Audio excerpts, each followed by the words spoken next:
I'm Andrea Santos, and I'm going to be talking about the importance of intention in Frankenstein and Ender's Game. My introduction is, the novels Ender's Game and Frankenstein are very different. The themes between them, however, are very similar. In both novels, there is what most would call a monster. Each novel focuses its attention on this monster.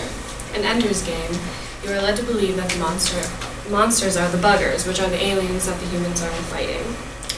In Frankenstein, you are led to believe that the monster is the creature that Victor creates. But what exactly makes a monster? Based on these novels, you are led to believe that these beings are monsters just because they are different. They look different and act different, therefore they are a monster. What really makes them a monster, however, is the intentions behind the actions of these characters. And by that definition, neither the buggers nor the creature are the monsters, at least not for the whole novel. To identify the monsters in these novels, one needs to take a closer look and rethink his or her definition of monster. In Ender's Game and Frankenstein, Orson Scott Card and Mary Wollstonecraft Shelley influenced their readers to take a closer look at the novel and the characters within the novels in order to identify what makes one a monster. Starting with Ender's Game, the buggers are perceived to be the monsters. They look different and they act different than humans, so everyone automatically assumes that they are the monsters.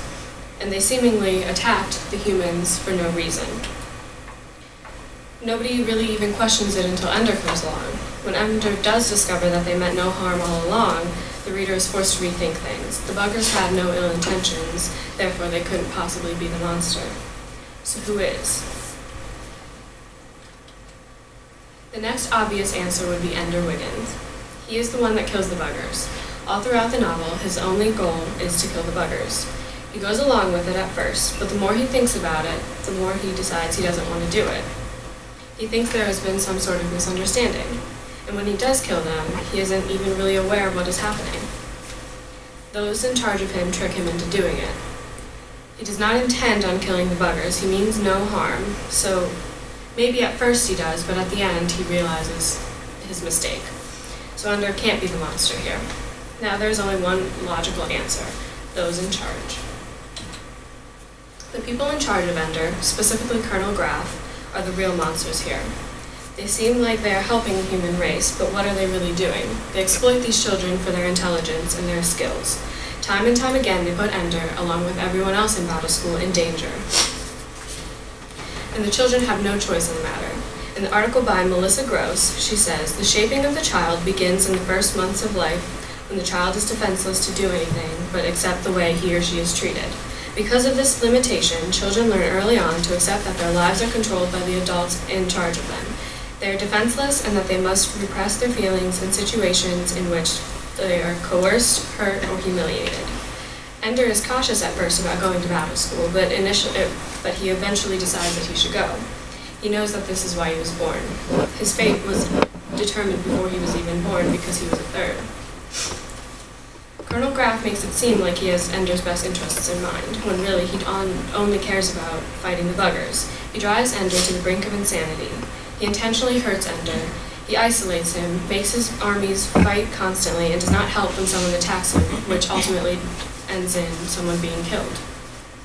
Those intentions make him a monster. He even admits to being a monster. When someone calls him a monster in the novel, he thanks the person and even asks for a raise because of it. He takes pride in it. He may want to do good and help humanity, but his intentions and the things that he has done make him a monster. Looking deeper into this novel makes it easier to recognize the monstrous qualities of those in charge. Looking deeper helps us to realize that the buggers were never the monster in the novel. The buggers are used as a tool to help the readers recognize and think more deeply. Being a monster goes beyond looks. It comes down to how someone thinks, what his or her motives are, and what happens as a result. And this does not just apply to Ender's Game, but to Frankenstein as well. Upon first thought while reading Frankenstein, one must think that the creature is the monster. He is unnatural, he looks strange, he's large, and he's made out of different people's body parts. He kills Frankenstein's brother, plants evidence on an innocent girl, and kills Victor's wife. It seems obvious that he is the monster. What makes him a monster, however, is just that his intentions are to hurt Victor. He does not care that these people are innocent.